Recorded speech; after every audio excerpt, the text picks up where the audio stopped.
Hello, we're here for another issue of Great British Landscapes with Richard Childs talking through three of his photographs. The first one, a photograph from the Isle of Skye, I believe. Can you introduce me to it? Tell me a little bit about it. Sure.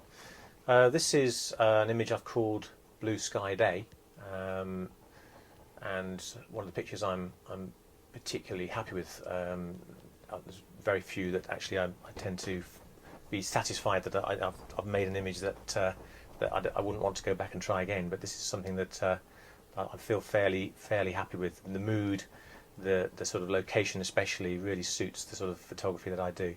So I'd been to Skye obviously quite a few occasions, and on one occasion I decided to follow this river up, which basically is the main footpath onto Blavan, one of the Munros on the island. The footpath actually follows the river up at maybe about 50 metres off of the bank, and on this occasion I chose to climb following the river itself in the hope of finding some decent sort of foreground features to photograph Blavan, which is actually at my back in this image. Yeah. So the first time I went there, the conditions were initially fairly similar to this. There was a bit more snow on the hills actually, and but I'd taken a few images further down. I'd had an accident and fallen in while trying to cross the river. So on the way back, I decided to find a better, safer place to cross, and I walked quite a long way upstream, and I found this sort of shallow area where the river was flowing across a slab, and I just stepped onto the slab to cross back, to head back to the car, and this scene presented itself with me, and I was absolutely stunned by it. It was just a fantastic sandstone worn slab, and cut into where the river's cut into and through the riverbed. It's revealed all sorts of different types of rock beneath, whether it's mica or basalt, I'm not sure, but it's lots of different colours. Fantastic location. And I set up and I made an image on my first time there, but it really wasn't up to scratch, and there were issues with contrast and all sorts of things. So I knew I wanted to return here, and on my very next visit, which on this occasion was the winter of 2008, I was back there for a few days, and so I took a walk up specifically to go and look at this location. Yeah. And so I knew exactly what I wanted to do. I knew exactly what lens I wanted to use. I knew pretty much exactly where I wanted to set up. But unfortunately, a tree had fallen off the riverbank and was pretty much lying exactly where I needed to be to take the picture. So luckily, I had a friend with me, and we spent about 10 minutes dragging the tree, which is quite a substantial tree, out of the way and sort of leaning it up against the riverbank behind me. A bit more gardening than you normally do on a picture. Absolutely, yeah. I mean, a full-blown tree removal from the scene. But I mean, there were a few twigs and things, and we just sort of got those out of the way, and there it was. Everything was there, and luckily for me, this sort of fantastic cloud hanging over the hills. There was a sense that maybe the weather was going to be improving from the east, but everything was changing very slowly. So I had plenty of time, and there was no real pressure on this occasion to have to rush and set up. And because I knew what I wanted to do, that took all that sort of pressure away of having to find something and work out whether there was a better option. I knew that this was the best option and in the location. So it was fine-tuning the composition, really. And exactly. I mean, I'd taken an image probably a little bit closer in on the previous occasion, on the foreground especially. So this time I opted to set the camera up probably about 3 feet off the ground, just so that initial scoop with the water flowing through it wasn't quite so dominant. Yeah. And it's nicely surrounded by the slabby rocks. And then really, just for me, it was this fantastic lead-in line. It's one of those locations where you're sort of gifted with a fantastic set of natural ingredients to put together and make your image. And the flow was pretty much the same as the previous occasion. So could you see that white flow? The white flow that's fairly obvious now because of the long exposure. Was that easily visible when you were Yes, there? yeah. Certainly the foreground one where it drops off. It's not a big drop. It's maybe an 18-inch drop off of that rim down into the next pool. So on that, basically that section there was permanently moving white water. Yeah. So I was able to actually spot meter into that, and I knew exactly what what I could sort of handle as far as the tonality of the foreground was concerned.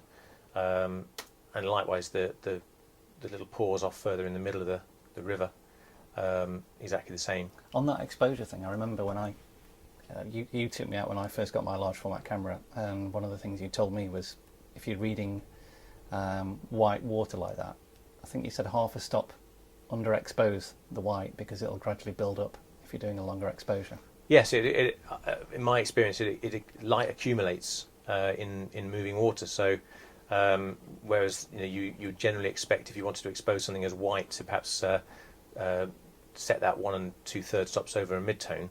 With moving water, I would normally make it 1 1/3 over mid, so you've got an extra third available to you, latitude, which allows that water to burn in a bit more, but not burn out, which is the important thing. So you've got detail in there, and that's the important thing. And of course, in a location like this, your exposures on a day like this as well, your exposures are going to be fairly long. I think, if I remember rightly, this was either a 2 or 4 second exposure. Not enormously long, but still long enough, given that it was something like 1 o'clock in the afternoon. Yeah. You've used a graduated filter on this as well, I presume? Yes, definitely. There was I needed to filter the top, and I often used 2. I think on this occasion I probably used a 1.5 and a 1-stop filter. So the 1-stop filter came down actually into the top of the water, into the river. Yeah. So I was actually gradding down into here. I needed to grad into here. Oh, just trying. And it's very tricky when you've got mid-ground like this. You've got this sort of little hourglass figure of 8 thing going on, which often happens when you're photographing down a river. Yeah. You've got to choose which side you're going to apply a little bit of grad to. And of course, the natural sense of the hill is all the way down here, so I think I did grad down at that angle. So there would be a little bit of 1-stop going into here, which I guess has helped or hindered some of the darkness in that area. But I did include those just to give it a sense of light to balance the other side. Yes. So yeah, 1-stop grad was needed just to make sure that those bits of water didn't burn out relative to where I was here, and then another 1.5 on the top, just to make sure that I had plenty of detail in the sky. So it was essentially that was the gradding. I mean, that's a typical, for me, a typical combination of grads. A 1 and a 1.5 is very, very often used, I find, for a lot of my photography. So whereabouts is this in Skye? For people who know the island, having driven across the bridge and driven into Skye. Well, basically, most people going to Skye will probably go to Elgol, and the Elgol road comes out of Broadford, and it's about a 15-mile single-track road. Takes you down via quite a few beautiful sort of iconic locations, the Reedy Lochans and so on, that lots of people know. But when you arrive at the sea, you drive to a village of Torrin. There's a marble quarry there, and you sort of come down the steep hill down and hit the coast, and facing you across the loch there is Blavan, which is an amazingly rugged looking mountain, fantastic hill. One of the Black Coolin, so it's a mountain that's very much made of basalt and gabbro and there's the very dark rocks. Yeah. And literally running out to one of the main corridors on the hill is this river, and it's just full of enormous sort of 30-foot waterfalls, cascades, and it looks absolutely spectacular. So that's the reason I went up there. I went up there to make an image of Blavan with this river. So my idea was actually to photograph in the opposite direction, towards over my shoulder. But having found this, and with the Red Coolin sitting there, sort of a set of mountains made of a different rock, and predominantly that sort of red sandstone colour, it just sat perfectly. And this was ultimately an image that was born out of my accident falling in, but it wasn't something I was expecting to find. And for me, and I guess because of that, it's an image that most people won't be going looking for. If you go to an island that you know's got icons on it, lots of people do tend to go and try and photograph, maybe make something new in those places, but we'll try and do something different at Elgol or different at Sligachen or different at the Currang. And what's nice is that just by going out on foot, I'm able to actually do something very different, i.e. it's a picture of a different set of mountains from a different angle. You say it's about a mile from a parking spot? Yeah, there's a good car park at the bottom of the valley. It is the where all the people who go bagging Munro's walk. So Yeah. it's the main path up the mountain. It's a very quick and a relatively easy mountain to climb. So it's not a huge distance on the ground. It's obviously a 900 metre ascent, but it's not a huge distance on the ground. But it just follows this river up for the first half of the walk, and even the lower section, literally the minute you get out of the car, there's absolutely enormous amount of fantastic things to photograph. And the waterfalls on here, I mean, this is, the way I've composed this and so on, it's interesting, but it's not the most sort of eye-grabbing waterfall by a long way. There's at my back there are 3 or 4 enormous falls, and round the corner below me is a nice 30-foot fall, and it's a beautiful shape. So there's lots on here, but not not necessarily original. And I think when I found this location, I really felt that I'd found something that I'd not seen before. From a fairly popular place. Well, the thing that impresses me about it is there's a sense of a real sense of power from those mountains in the background, and then the fact that you've got some fortunate cloud delineating those 2 mountains on the left makes it look like there's a cohort of Olympian gods or something coming towards you. There's definite personality in the mountains in the background. Definitely. I mean, you get that sense that they're looking sort of glowering down at you. In fact, they've almost got this patch is quite interesting actually, sort of eyes on them. Actually, I never really thought of that before. But these sort of little circular patches. But it's almost as though there's sometimes you'll go to a location and the conditions just come together so well, and the dusting of snow, the clouds sitting on the tops. The tops are just disappearing into the clouds. So you're not absolutely sure how big these hills are. You get a sense that you're near the top there, but there's perhaps there's a touch more. But I think it's just the mood. The cloud was right, and the colour was right, and there's enough colour contrast as well from the sort of orangey grasses down here and the blue, and that's kind of a nice element as well. Along with this important for me 3 hills looking down. I think that's something I go looking for. Well, you were mentioning earlier on, I think, about you did a garden design course a long time ago, and they talked about including odd numbers, especially 3s, in design. Yeah, that's right. Something that I was very interested in, looking for sort of an outdoors pursuit really, and garden design. I always enjoyed my time in the garden, so garden designing. It was really something that came over very strongly, was that odd numbers allow the eye to rest when you're looking at a scene.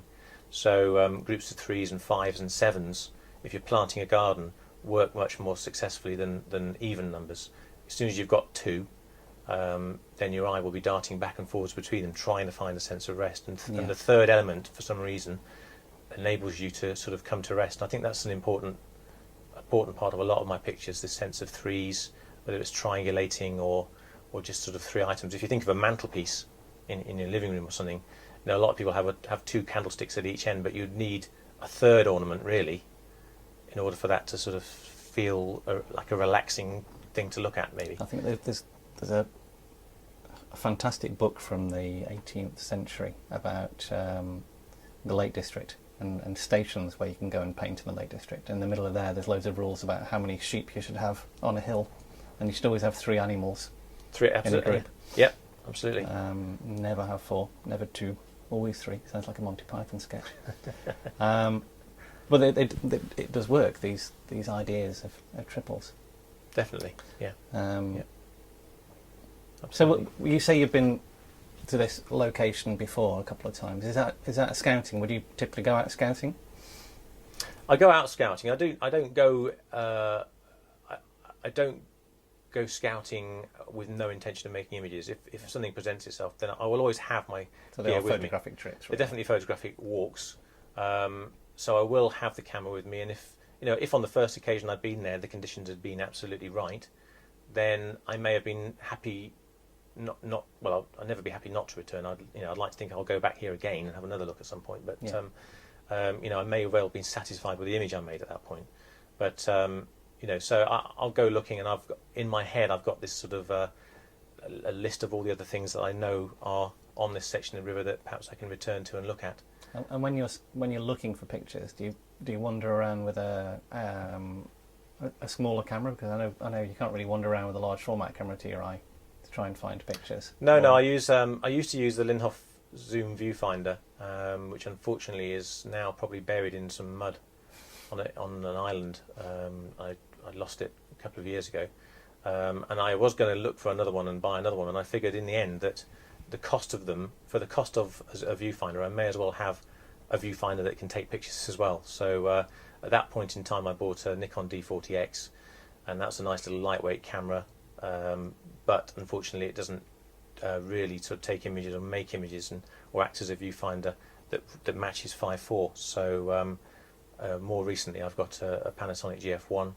I've had that now for about a year, and that really is a very useful tool. I mean, you can make pictures with it if you want to, but for me I do tend to use it primarily as a tool for seeing and just really sort of sketching out ideas and working things out. And if the light hadn't been perfect, I would have perhaps taken a couple of little shots with that and can use them as references for future visits. Do you use those pictures for cards or anything, or any other purposes?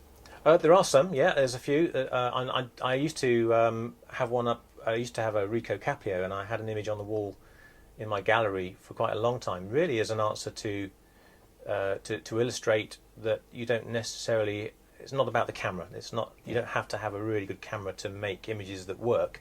Because a lot of the comments I'd hear from people going around the gallery was, "Oh, you must have a good camera," which is it's a little bit frustrating. So I'd have an image that was made with a Caprio on the wall, and I'd take people. It was only printed at about 10:8, but I'd use that to illustrate that actually, if the light's right, even a little point and shoot like that without grads can produce the goods. And that was the main thing. But there are some images now, certainly with the GF1, which does produce some good sized files that I will actually put into my greetings card ranges, and certainly a couple of images that have been published off of the Nikon too. Yeah. Having said that, for me, the satisfaction of using the large format camera still overrides anything else. I mean, there are commercial pressures to go out and make quite a few images for greetings card ranges, but ultimately, for me, the satisfaction of looking at that and knowing how much input I had in that image with a large format camera really is what satisfies me. Yeah. Definitely. Well, thank you very much. Thank you.